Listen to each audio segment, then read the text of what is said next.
Samantala, bukod sa senatorial at local candidates, pipili na rin ng gobernador at mga opisyal ang mga taga-autonomous region in Muslim Mindanao. Sa Hulos-Sulu, pinaigting na ang seguridad at humingi na rin ng tulong sa mga residente ang COMELEC sa pagbabantay sa eleksyon. Ang mainit na balita hatid ni Chino Gaston. Naipadala ng lahat ng mga PICOS machine sa 16 na munisipalidad sa buong Sulu, kabilang na sa 8 island municipalities. Wala pang napapaulat na insidente ng karahasan.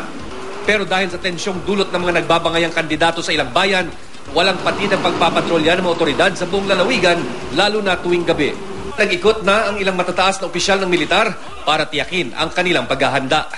Yung ibang areas na medyo mababa ng area of concern, medyo babawasan ng konti. So, realignment of forces na naman para at least yung concentration will be in areas that needs more attention from the forces.